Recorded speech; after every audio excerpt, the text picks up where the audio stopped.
사람은 때가 되면 언젠가 우리 모두는 죽음을 맞이하게 될 겁니다. 그런데 중요한 것은 어떻게 우리의 인생을 마무리하느냐입니다. 그래서 죽을 때 남기는 말이 사실 그 사람의 어떤 솔직한 그리고 지금까지 살아왔던 인생을 이렇게 대변할 수 있다고 생각합니다. 우리가 존경하는 많은 인물들의 마지막 말을 들어보면 그들의 말이 예상외로 너무 허무하게 느껴지는 경우가 많이 있습니다. 이는 솔로몬이 말한 것처럼 하나님 없는 인생은 헛되고 헛되기 때문에 세상에서는 정말 존경받는 사람이에요. 법 없이도 살 수 있는 사람이에요. 그러나 하나님 없이 살았다는 것이 그 사람에게는 가장 큰 죄가 되는 거예요. 위대한 정복자라고 하면 여러분의 머릿속에 나폴레옹이라는 사람이 떠오르실 겁니다. 그는 죽을 때 프랑스, 군대, 선봉, 조세핀 이 말을 하며 평소 자신이 소중히 여겼던 것을 그리워하며 외롭게 죽었다고 합니다. 톨스토이 역시 이제 끝이로구나. 그 다음 인생은 나하고 상관없어 라고 말하며 그동안 기독교, 반기독교 사이에서 갈등하다가 결국 뜻밖의 마지막 말을 허무하게 하고 그는 죽고 맙니다. 반면 예수님이 십자가 위에서 남기신 7가지 말씀은 한마디 한마디가 너무나 주옥 같은 우리 인생의 지침과 같은 그런 말씀이었습니다. 그리고 그 시작은 용서의 말씀이었다는 것을 우리는 기억해야 합니다. 용서하는 일은 십자가를 지는 것만큼 우리에게 고통스럽고 때로는 우리 마음속에 찢어지는 듯한 아픔을 주지만 그 길을 건너야 낙원에 이를 수가 있는 거예요. 그리고 사랑하는 어머니를 제자 요한에게 부탁함으로 새로운 가족을 맺어주셨습니다. 이것은 앞으로 탄생할 하나님이 유일하게 이 세상의 소망으로 삼고 있는 교회입니다. 우리는 교회를 그냥 신앙생활 하는 곳이다 라고 생각하지만 하나님에게 교회는 너무나 중요한 거예요. 왜? 마지막 주님의 심판이 오시는 그날까지 교회를 중심으로 영혼을 추수하고 구원하고 양육하고 이들을 강한 전사로 만들 수 있는 것이 바로 하나님이 세우신 교회이기 때문에 주님은 하나님과의 단절에 대한 두려움으로 소리치셨고 피와 물이 몸속에서 다 빠져나가는 살인적인 목마름도 느끼셨습니다. 그러나 마지막까지 하나님의 사명을 이루시기 위해 십자가의 죽음을 자발적으로 선택하신 주님의 모습을 통해 우리는 우리 자신의 연약하고 때로는 무심하며 죄악 가운데 물들어 있는 우리 본성을 바라보며 탄식할 수밖에 없습니다. 사랑하는 여러분, 십자가 앞에서 우리는 한없이 낮아질 수밖에 없습니다. 왜? 우리보다 더 낮은 곳에 주님이 계시기 때문에. 예수님의 십자가는 가장 낮은 자리에 임하신 무한하신 하나님의 은혜와 하나님의 최고의 사랑이었어요. 비교할 수 없는 가장 큰 사랑. 그러나 과연 우리는 주님의 사랑에 어떻게 반응하고 있는지, 어떻게 응답하고 있는지 고난주간을 통해서 우리가 다시 한번 우리의 자리를 바로잡게 되기를 축복합니다. 만약 우리가 여전히 우리 자신을 뭔가 자랑하고 싶거나 타인의 인정과 주목을 받지 못해 서운함을 느끼거나 부모님과 하나님께 뭔가 감사하는 마음이 우리가 부족하다면 이거는 예수님이 말씀하신 대로 우리는 우리 자신을 완전히 부인하지 못하고 있음을 의미할 수도 있습니다. 예수님께서 우리에게 요구하신 것은 자신의 십자가를 제대로 짊어지고 따라오시라 했는데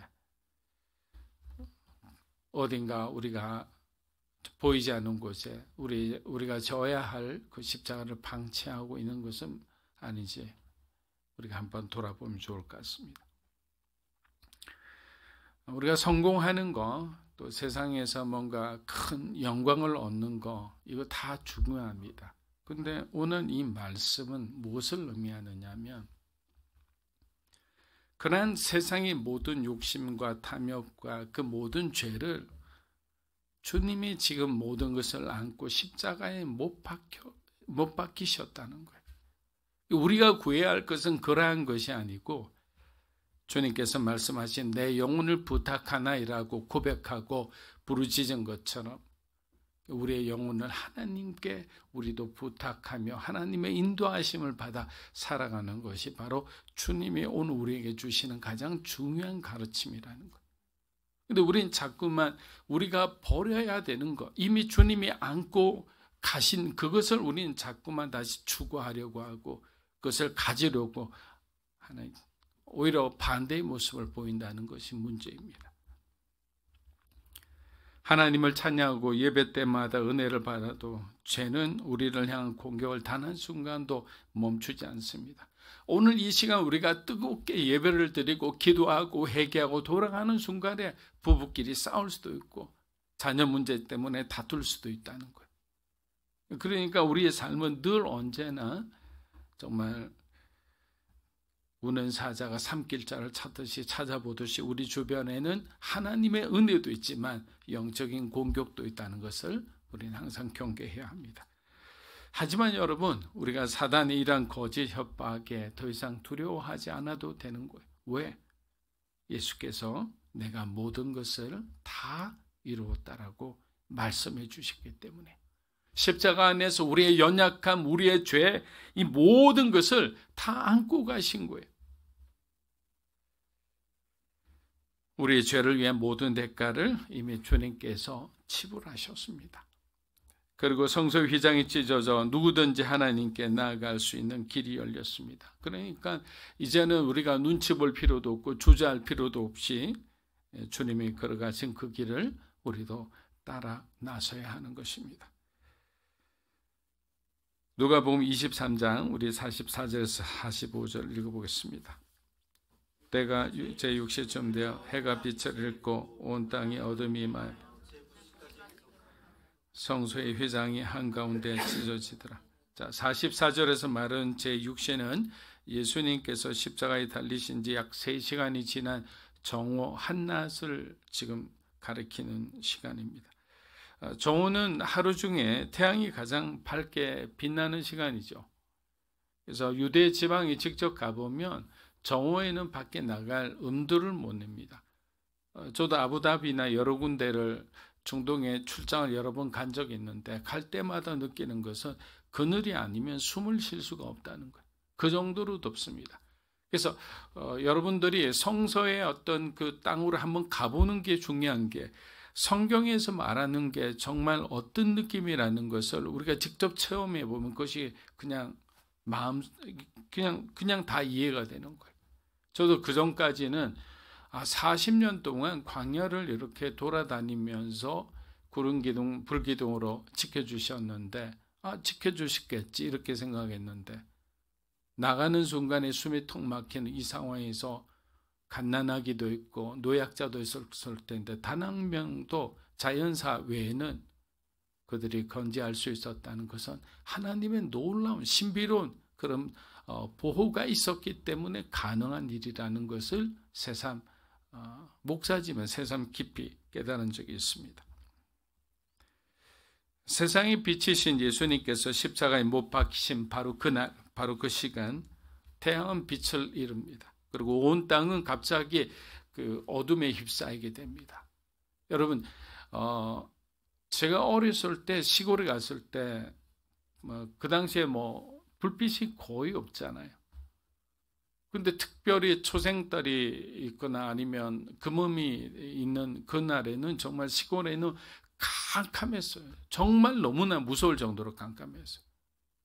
손전등이 없으면 집을 찾아가지를 못할 정도로. 근데 바로 이 어둠같이 주변에 갑자기 깜깜해 있으면 서로 앞을 보지 누가 누군지를 모르는 그런 상황이 지금 골고다 언덕 위에 지금 일어난 것입니다. 어둠은 예수님께서 운명하는 오후 3시까지 3시간 동안 그 주변이 깜깜했다는 거예요. 한번 상상해 보십시오. 태양의 빛을 잃고 온 세상이 갑자기 칠흑같이 어둠에 쌓인 이 모습을. 이러한 초자연적인 현상을 왜 일으켰냐?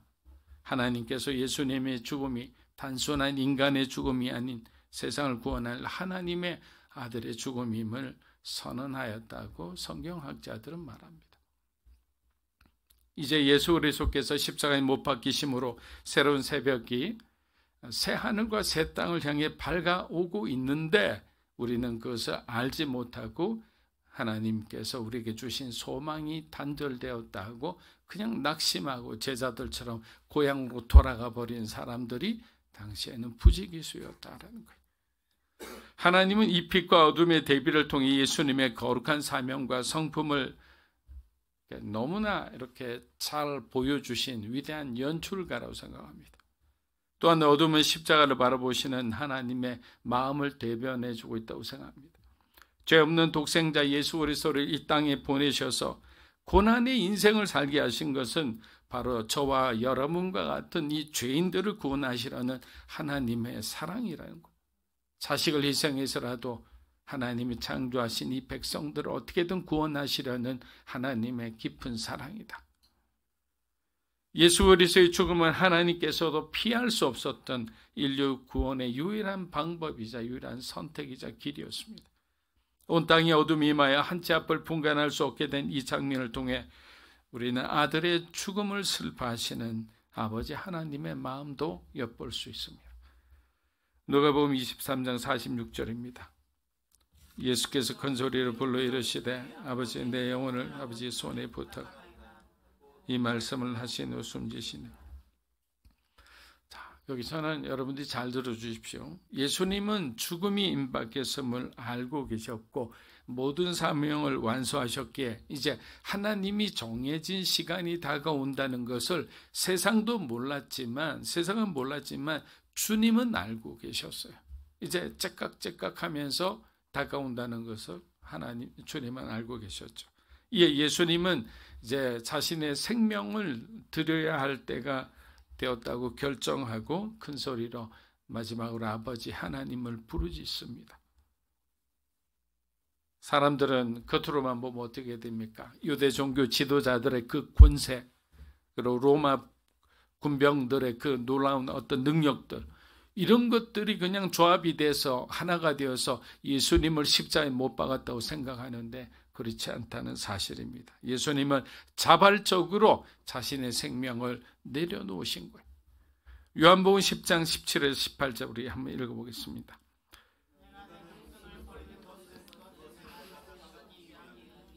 이로 말미암아 아버지께서 나를 사랑하시느니라. 이를 내게서 빼앗을 자가 있는 것이 아니라 내가 스스로 버리노라.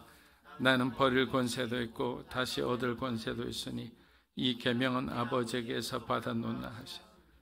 이 말씀이 왜 중요하냐면 예수님은 하나님이시잖아요. 하나님이 어떤 인간에 의해서 이렇게 죽음을 당한다는 이 자체가, 이 설정 자체가 이해가 되지 않는 거예요. 하나님이시면 생명을 얻을 자격도 있고 생명을 다시 살릴 수 있는 권세도 계신 겁니다. 예수님은 하나님이셨기에 죽음마저 자신의 통제하에 있었습니다.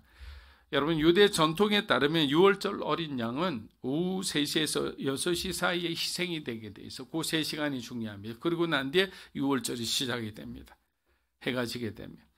예수님은 6월절 어린 양이 제물로 바쳐지던 그날 십자가에 오전 9시에 못 박히셨고 정확히 희생되는 그 시간에 오후 3시에 이 세상을 떠나셨습니다. 우리가 찬양했듯이 세상 죄를 지고 가는 어린 양으로서 살아간 거예요. 예수님께서 오후 3시에 돌아가시자 산헤드린 공회원이었던 평소 예수님을 흠모하고 따랐던 아리마대 요셉은 빌라도에게 예수님의 시신을 요청합니다. 이제 그에게 주어진 시간은 3시간밖에 없어요. 6시 정도면 해가 지기 때문에 60여 넘은 아리마대 요셉과 니고데모는 최선을 다해 이리저리 뛰어다녔습니다.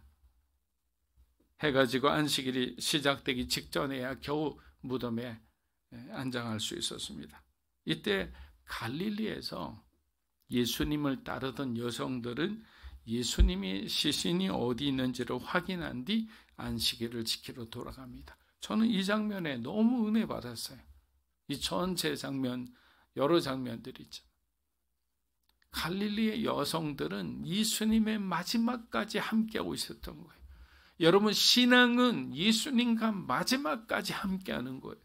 중간까지 열정적으로 주님을 믿고 주님을 위해 헌신하다가 중간에 그냥 주님이 돌아가셨구나, 그러면 내 소망은 끝이 났구나 하면서 이 12제자들 3년 동안 공생애를 함께하며 기적과 놀라운 말씀을 들었던 이 제자들은 그냥 고향으로 다 도망갔는데 갈릴리의 이 여성들은 예수님의 그 무덤까지도 함께한 거예요. 그래서 이 사람들에게 어떤 특별한 영광이 주어집니까? 바로 이 여인들이 부활의 첫 증인이 된 거예요. 무덤 앞에서 울고 있었잖아요. 안식일이 끝나자마자 그들은 다른 곳에 갈 생각도 하지 않고 주님이 계신 무덤으로 달려왔어요. 그리고 거기서 울었습니다. 천사가 나타났지요. 우리의 신앙은 중간에 그냥 흐지부지해서는 안 되는 거예요. 어떤 어려움이 있더라도 마지막 그 순간까지 주님과 함께할 각오로 살아가면 무엇인들 못하겠습니까? 고통은 헛되지 않아야 라는 책의 저자인 엘리자베스 엘리엇은 짐 엘리엇 선교사의 아내입니다. 그녀의 남편은 결혼한 지 27개월 만에 에콰도르에 선교하러 갔다가 그 식인종들에 의해서 죽임을 당합니다. 이 일로 고향으로 돌아온 엘리엇은 다시 10개월 된 아이를 데리고 남편이 순교한 그 순교지 그 부족에로 돌아갔습니다. 그곳에서 16년간 정말 여성이 홀로 가진 고생과 고통을 겪으며 복음을 전했고 끝내 남편이 원했던 그 부족의 복음화를 이루고 다시 미국으로 돌아옵니다. 마침 그녀를 이해해주는 너무나 따뜻한 한 신학자를 만나 삶의 안식처로 삼았지만 그 사람 역시 암으로 2년 만에 세상을 떠납니다. 엘리엇은 분명 하나님을 향한 열정을 가지고 열심을 가지고 살았지만 그녀의 삶은 고통과 아픔의 연속이었어요. 이처럼 이해할 수 없는 삶의 고통에 대해 그녀는 책에서 이렇게 고백했습니다. 하나님, 지금 당신이 내 삶 속에서 행하시는 그 모든 일을 솔직히 다 이해하지 못하겠습니다. 그러나 나는 이 모든 일에 대해 주님을 있는 모습 그대로 받아들이겠습니다. 왜냐하면 하나님이 나를 믿으라 하셨고 나와 함께 걷자고 말씀하셨기 때문입니다. 사랑하는 여러분, 어떨 때는 산다는 것이 얼마나 힘든지 살수록 더 힘들다는 것을 강하게 느끼는 것 같습니다. 하루도 바람잘 없는 가운데서 주님의 이 가상칠언의 말씀을 되새겨보며 우리도 주님이 걸어가신 십자가의 길을 걸어갈 수 있다면 얼마나 행복할까, 감사할까 그렇게 생각해 봅니다. 당장 눈앞에 아무것도 보이지 않아도 십자가의 길을 걸어가다 보면 그곳에 하나님이 우리에게 약속한 주님의 그 사랑과 은혜가 우리를 기다리고 있으리라 믿습니다. 죽음의 저주를 깨뜨리시고 부활의 생명으로 찾아오신 우리 주님의 뜻을 따라 믿음으로 살아가는 여러분이 되시기를 주님의 이름으로 축복합니다. 기도하겠습니다. 살아계신 하나님 아버지, 우리가 이번 한 주간 우리를 위하여 십자가에 못 박혀 죽으신 그 예수 그리스도의 우리를 향한 그 말씀을 기억하며 그 고난의 순간을 깊이 묵상하며 달려왔습니다. 아버지, 우리의 이 고난 주간의 새벽은 오늘로서 끝나겠지만 기도하는 것은 우리가 들었던 그 말씀들의 유효기간은 오늘로 끝나는 것이 아닌 이 시간을 기점으로 주님이 다시 오실 그날까지 항상 마음에 새기고 살아갈 수 있는 우리의 삶이 될 수 있도록 인도하여 주시옵소서. 우리가 영적인 망각이 있는 자들이 아닌 항상 영적으로 깨어있어서 주의 말씀을 우리 마음 가운데 우리 영혼 가운데 심겨두고 살아가는 귀한 하나님의 백성 되길 원합니다. 그로 인하여 우리가 부활에 참여할 자들이라는 것을 항상 기억하고 이 땅에서의 순간들을 비록 힘들고 어렵겠지만, 때로는 주님 가신 길과 같이 너무나도 고통스럽고 고난이 가득한 길이겠지만, 우리가 맞이할 그 아름다운 날들이 결국 우리를 승리로 이끄실 날인 것을 기억하고, 우리가 끝까지 버티고 견디고 때로는 이겨내고 살아갈 수 있는 주의 백성들이 될 수 있도록 인도하여 주시옵소서. 이제는 우리 주 예수 그리스도의 은혜와 하나님의 영원하신 사랑과 성령님의 강함과 강동, 교통하심의 은혜가 고난중간을 지나 부활에 참여하는 자들인 것을 기억하고 살아갈 것을 다짐하는 주의 백성들 가운데, 이 땅의 모든 그리스도인들 가운데, 그들의 삶의 환경과 현실 가운데, 그들에게 기도하는 모든 자들 가운데 함께 하시기를 간절히 축원하옵나이다. 아멘.